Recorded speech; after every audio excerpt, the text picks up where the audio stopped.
Hi all, ഇത് നമ്മുടെ ദീൻവാവയ്ക്ക് നമ്മളിന്ന് ഒറ്റയ്ക്ക് ചോറ് കഴിക്കാൻ കൊടുക്കുവാണ്. ഇത് ആദ്യമായിട്ടൊന്നുമല്ല, ഇത് സ്ഥിരം നമ്മൾ ചോറ് അവന് ഒറ്റയ്ക്ക് കഴിക്കാൻ കൊടുക്കാറുള്ളതാണ്. അപ്പം ഞാൻ ഇന്നൊരു വീഡിയോ ആയിട്ട് ചെയ്യാമെന്ന് വെച്ചു.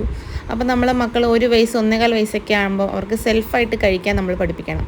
ഞാൻ അവൻ്റെ ബേബി ചെയറിൽ ഇരുത്തിയാണ് ഫുഡ് കൊടുക്കാറുള്ളത്. പക്ഷേ അവൻ പ്ലേറ്റൊക്കെ എടുത്ത് താഴേക്ക് എറിയും. താഴെ മൊത്തം ഫുഡാവുന്നതുകൊണ്ട് ഞാൻ പായിട്ട് അവന് ഫുഡ് ഇന്ന് കൊടുക്കാമെന്ന് വെച്ചത്.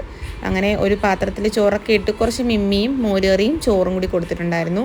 ചെറിയൊരു ഫിഷ് കറിയും. അത് ആയതുകൊണ്ട് അവൻ കഴിക്കില്ല. അപ്പം മിമ്മി മാത്രം എടുത്ത് കഴിച്ചുകൊണ്ടിരിക്കുക ആൾ. അങ്ങനെ ഞാൻ ഒരു പിടി ചോറ് ഇടയ്ക്ക് നമ്മൾ കൊടുക്കണം. അവർ ഒരുപാട് ചോറ് താഴേക്ക് ആക്കുമെങ്കിലും നമ്മളത് കൊടുക്കാതിരിക്കേണ്ട കാര്യമില്ല. കുറച്ച് വെജിറ്റബിൾസും കൂടി ഞാൻ ആഡ് ചെയ്ത് കൊടുത്തു. അപ്പം അവൻ മൊത്തവും താഴെ പറക്കിയിടും.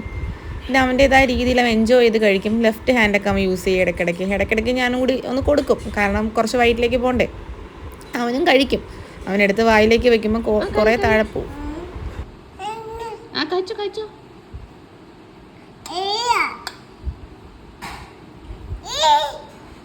സൂപ്പർ.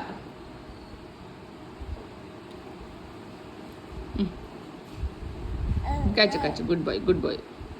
എൻജോയ് ചെയ്ത് കഴിച്ച് ഫൈനൽ അവസ്ഥ ഇതാണ് അപ്പൂസിൻ്റെ. അപ്പോൾ ഇത്രയേ ഉള്ളൂ. Tata bye.